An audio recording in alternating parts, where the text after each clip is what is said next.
प्रिय विद्यार्थियों, आपका बहुत बहुत स्वागत है ऑनलाइन क्लासेस में। मैं हूं डॉक्टर वेद प्रकाश यादव, सह आचार्य बाबू शोभाराम राजकीय कला महाविद्यालय अलवर, भूगोल विभाग में हूं मैं। और मैं आपको भूगोल से संबंधित ये वीडियोज समय समय पर उपलब्ध करवाता रहता हूं, ताकि आपको आपके आने वाली विश्वविद्यालय से संबंधित परीक्षाओं और आपकी प्रतियोगी परीक्षाओं में भौतिक भूगोल में एक लाभ मिल सके, आप उसका लाभ उठा सकें। आज का जो हमारा टॉपिक है वह है सूर्य तप, इंसोलेशन। सूर्य तप, सूर्य से विकिरण होने वाली जो ऊर्जा है, वह ऊर्जा जो पृथ्वी को प्राप्त होती है उसको हम सूर्य तप कहते हैं। यह ऊर्जा हमें ताप और शक्ति के रूप में विकिरण द्वारा प्राप्त होती है। सूर्य मूलतः गैसों का एक गोला है जो कि प्रज्वलित गैसें हैं। हमारी पृथ्वी से यदि हम सूर्य की दूरी की बात करें तो इसकी दूरी करीब 14.9 करोड़ किलोमीटर है। और सूर्य इतना गर्म है कि इसके धरातल पर लगातार तापमान 6000 डिग्री केल्विन बना रहता है। तापमान को मापने की इकाई केल्विन भी है, डिग्री सेल्सियस भी है, फारेनहाइट भी होता है। केल्विन जो होता है आपके लिए नई एक इकाई हो सकती है। तो केल्विन का मतलब है सेल्सियस में यदि हम 273 डिग्री जोड़ दें तो वो केल्विन की वैल्यू आ जाती है। जितना degree Celsius temperature plus 273 degree बराबर केल्विन। तो ये सूर्य के धरातल का जो तापमान है वो 6000 डिग्री केल्विन होता है। और यदि सूर्य के केंद्र की बात करें तो सूर्य का केंद्र इतना अधिक गर्म है, धरातल ही अपने आप में गर्म है, लेकिन अगर हम सूर्य के केंद्र की बात करते हैं तो वह अत्यंत गर्म है और उसकी गर्मी 3 करोड़ डिग्री सेल्सियस है। सूर्य के केंद्र का तापमान 3 करोड़ डिग्री सेल्सियस होता है। तो आप अनुमान लगा सकते हैं कि सूर्य कितना गर्म है।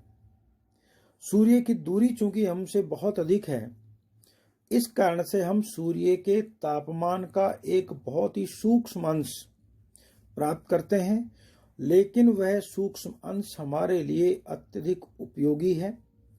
और उसकी जो मात्रा हमें मिलती है वो प्रकृति ने इस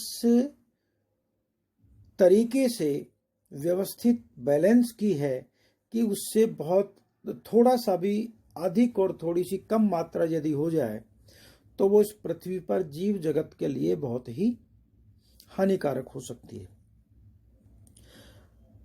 हमारी ये जो सूर्य का विकिरण आता है, सूर्य का जो विकिरण आता है, इस विकिरण में जो इसकी गति है वो करीब 1,86,000 मील प्रति सेकंड के हिसाब से आता है। यह 1,86,000 मील प्रति सेकंड की गति वास्तव में प्रकाश तरंगों की गति है। तो वही जो गति है, इससे विकिरण हमारी पृथ्वी को प्राप्त होता है। अब हम बात करते हैं कि सौर्य विकिरण क्या है। सौर्य विकिरण वास्तव में, जैसा हमने अभी बताया, कि ये सूर्य से निकलने वाले विकिरण हैं जो हमें ताप ऊर्जा के रूप में प्राप्त होते हैं। इस विकिरण को हम 3 भागों में बांट सकते हैं। एक है लघु तरंग विकिरण। यह जो विकिरण है यह पराबैंगनी किरणों के रूप में होता है। ये किरणें सौर्यिक शक्ति का केवल 6% होती हैं और वायुमंडल की ऊपरी परत में जहां ओजोन मिलता है उस ओजोन गैस के द्वारा इनका अवशोषण कर लिया जाता है। इस कारण से पृथ्वी कि धरातल तक ये नहीं पहुंच पाती हैं, और पृथ्वी के धरातल तक अगर ये पहुंच जाएं तो हमारे जीवन के लिए बहुत ही खतरा उत्पन्न हो सकता है।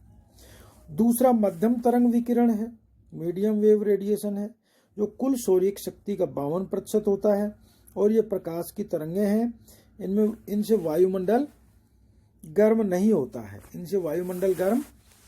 ये प्रकाश की तरंगें हैं। तीसरा दीर्घ तरंग विकिरण है, ये अवरक्त किरणें हैं, इंफ्रारेड रेज हैं, और ये कुल सौर्यिक शक्ति का 42% है। वे दीर्घ तरंगें पृथ्वी के द्वारा सोख ली जाती हैं, और इसके बाद पृथ्वी के विकिरण के रूप में, अर्थ रेडिएशन के रूप में, भौमिक विकिरण के रूप में ये वायुमंडल में जाती हैं, और वायुमंडल इनका अवशोषण कर लेता है। तो ये 3 तरह के विकिरण हमने आपको बताए जो सूर्य से निकलते हैं। लघु तरंग विकिरण है, जो कि पराबैंगनी किरणों के रूप में आता है। ये आपके लिए कोई भी कॉम्पिटिटिव एग्जाम है उसके लिए, और एकेडमिक एग्जाम में भी जो आपका ऑब्जेक्टिव टाइप क्वेश्चंस हैं उनके लिए बहुत महत्वपूर्ण है कि सौर्यिक विकिरण के 3 जो विकिरण हैं कौन से, लघु, मध्यम और दीर्घ। और लघु तरंग विकिरण सौर्यिक शक्ति का कितना है, 6% है। इसमें पराबैंगनी किरणें होती हैं। मध्यम तरंग विकिरण संपूर्ण सौर्य शक्ति का 52% है, और ये प्रकाश तरंगों के रूप में होता है, जिनसे वायुमंडल गर्म नहीं होता।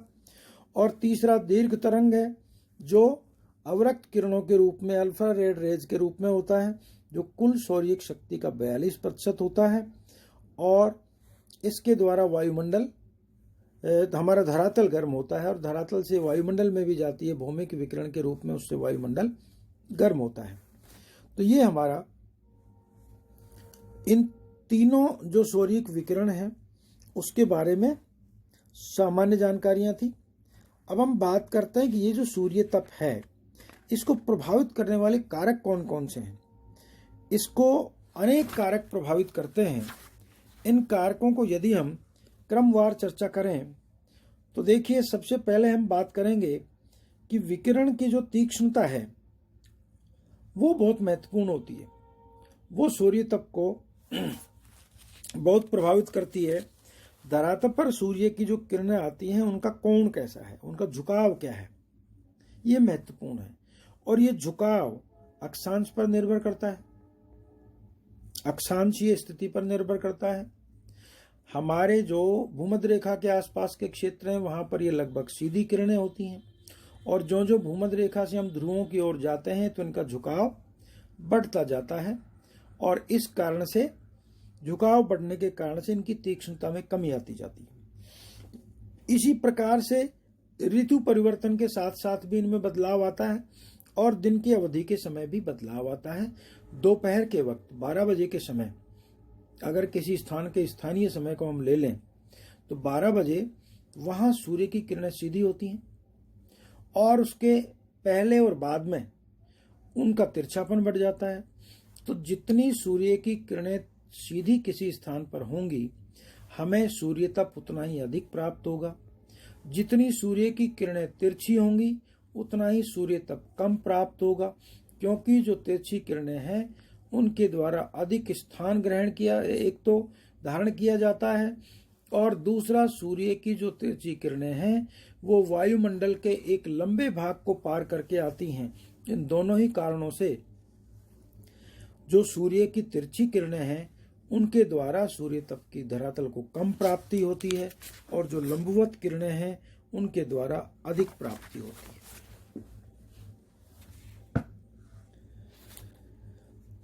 इसके बाद दूसरा एक फैक्टर है, दिन की अवधि कितनी है। दिन की अवधि जितनी अधिक होगी, हम जानते हैं ग्रीष्म काल में दिन बड़े होते हैं और रात्रि छोटी होती हैं, जबकि शीतकाल में दिन छोटे हुए और रात्रि बड़ी होती है। दिन की अवधि जितनी ज्यादा होगी उतना ही सूर्य ज्यादा चमकेगा, और ज्यादा चमकेगा तो सूर्य से निकलने वाला जो विकिरण है वो हमारे धरातल को अधिक प्राप्त होगा, और अधिक प्राप्त होगा इसके मायने हैं कि हमारे धरातल को सूर्य तप की अधिक प्राप्ति हो रही है, अधिक गर्म होगा। इसी कारण से तो गर्मी होती है। तो ये दिन की अवधि कितनी अधिक है उस पर डिपेंड करता है सूर्य तप हमारी पृथ्वी हम जानते हैं कि अपने एक्स पर 23.5 डिग्री झुकी है। इस झुकाव के कारण ये हमारा दिन की अवधि में भी अंतर आता है। तीसरा एक फैक्टर है, पृथ्वी से सूर्य की दूरी कितनी है। पृथ्वी से सूर्य की जो दूरी है वो, चूंकि सूर्य की परिक्रमा जो हमारी पृथ्वी है वो अपनी कक्षा में करती रहती है, और वो अपने कक्षा में जो उसकी परिक्रमा करती है वो एक उत्केंद्रीय वृत्त के रूप में करती है। इस कारण से वो 3 जनवरी को हमारी जो पृथ्वी है वो सूर्य के निकटस्थ होती है। इस स्थिति को हम भूगोल की भाषा में पेरिहेलन या उपसौर के नाम से जानते हैं। उपसौर के समय आप ध्यान दें, ये भी बहुत महत्वपूर्ण प्रश्न है। उपसौर के मायने हैं 3 जनवरी को पृथ्वी की सूर्य से निकटस्थ स्थिति, इसे हम उपसौर कहते हैं। और इस दिन सूर्य से हमारी पृथ्वी को करीब 6% अधिक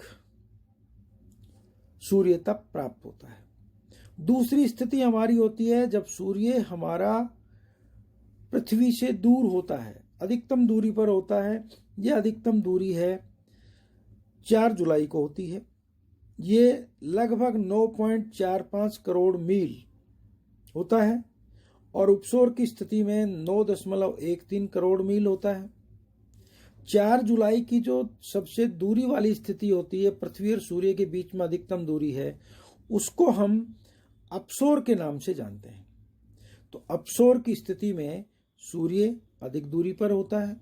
अधिक दूरी पर होने के मायने हैं कि सूर्य का प्रकाश हमें कम मिलता है, ऊष्मा हमें कम मिलती है। तो ये सूर्य तप पृथ्वी की सूर्य से दूरी पर भी निर्भर करता है। एक और चौथा फैक्टर है सौर कलंकों की संख्या। सौर कलंकों की जो संख्या है, इससे भी सूर्य तप प्रभावित होता है। सूर्य में विद्युत चुंबकीय तूफान आते हैं, जिनके कारण सूर्य के धरातल पर कुछ स्थानों पर प्रकाश विकिरण लुप्त हो जाता है तथा पराकाशनी और पराबैंगनी विकिरण की मात्रा अधिक हो जाती है। ये अप्रकाशित क्षेत्र सूर्य के धरातल पर धब्बों के रूप में दिखते हैं। सूर्य कलंक हैं, ये 11 वर्षीय इनका एक चक्र होता है। इनकी जो अधिकतम मात्रा है, उस समय पराबैंगनी विकिरण 20 गुना अधिक हो जाता है।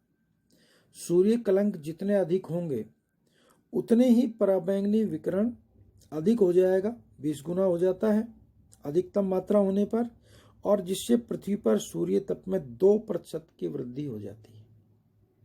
समझने की बात है, सौर कलंक जब अधिकतम होते हैं, जो 11 वर्ष में अधिकतम होते हैं, उनके कारण पृथ्वी पर सूर्य तप में 2% की वृद्धि हो जाती है, क्योंकि पराबैंगनी विकिरण में 20 गुना की वृद्धि हो जाती है। धरातलीय जो तापमान है वो करीब 1.2 डिग्री बढ़ जाता है, क्योंकि संपूर्ण सूर्य तप तो हमारे धरातल को मिलता नहीं है ना, इसलिए 2% बढ़ा, उससे 1.2 डिग्री ये धरातलीय तापमान बढ़ जाता है। तो ये सौर कलंकों की जो स्थिति है उसके कारण से भी प्रभावित होता है। फिर वायुमंडल की पारदर्शिता है। वायुमंडल यदि पारदर्शी होता है तो सूर्य तप, सूर्य का विकिरण हमारे धरातल को अधिक प्राप्त होता है। और यदि वो गंदला है, वो बादलों से आच्छादित है, मेघाच्छादित है, तो हमें निश्चित रूप से सूर्य तप कम प्राप्त होता है। यह आपका अनेक बार इस तरह का अनुभव रहा होगा कि जब बादल हैं दिन के समय तो आपको धूप कम मिलती है, इसलिए गर्मी कम होती है। और बादल अगर नहीं है, वर्षा हो चुकी है, 2-4 बार बारिश हो गई है, बादल आसमान में नहीं है, एकदम आकाश स्वच्छ है, तो एकदम आकाश स्वच्छ होने के कारण हमें सूर्य तप की अधिक प्राप्ति होती है। फिर जल और स्थल का स्वभाव है। धरातल पर जो सूर्य तप की प्राप्ति होती है वो जल और स्थल के स्वभाव पर भी निर्भर करती है। स्थल भाग में सूर्य तप की जो प्राप्ति होती है, चूंकि स्थल भाग के ऊपरी हिस्से में ही रहती है, इसलिए उससे धरातल जल्दी गर्म हो जाता है। जबकि जल में सूर्य तप बहुत गहराई तक चला जाता है, जिसके कारण से जल का ऊपरी भाग है वह उतना गर्म नहीं हो पाता जितना कि धरातल होता है। तो जल और स्थल का जो स्वभाव है यह भी धरातल के ऊपर जो सूर्य तप से प्राप्त ऊष्मा है उसको प्रभावित करने वाला एक कारक है। उच्चावच और उच्चावच के साथ साथ अभिमुखता, अनावरणता, इन सब बातों का भी प्रभाव पड़ता है। अधिक ऊंचे जो भूभाग हैं वो धरातल से चूंकि अधिक ऊंचाई पर हैं, इस कारण से वहां पर ऊष्मा कम होती है, गर्मी कम हो जाती है। जो सूर्याभिमुख ढाल हैं वहां पर सूर्य तप की प्राप्ति अधिक होती है, इसलिए तापमान अधिक रहता है। सूर्य विमुख ढाल हैं वहां पर तापमान की प्राप्ति कम होती है। और अगर कहीं वनस्पति का आवरण अधिक है तो वनस्पति के द्वारा सूर्य की किरणों को रोक लिए जाने के कारण वहां पर ताप की प्राप्ति कम होती है। और इसके विपरीत दूसरी जगह जो वनस्पति विहीन है वहां पर सूर्य तप की प्राप्ति अधिक होती है। तो ये अनेक ऐसे फैक्टर हैं जो सूर्य तप को प्रभावित करते हैं। इन सूर्य तप के प्रभावित करने वाले कारकों को हमें बहुत ध्यान से समझना है। ये ऐसे कारक हैं जो एक क्षेत्र से दूसरे क्षेत्र में सूर्य तप की स्थिति को सूर्य तप के द्वारा जो हमारी धरातल को जो तापमान प्राप्त होता है उसको प्रभावित करते हैं। आज के इस वीडियो में इतना ही। मैं समझता हूँ आपके लिए बहुत उपयोगी ये वीडियो रहेगा। आप इसे ध्यान से सुनेंगे, समझेंगे और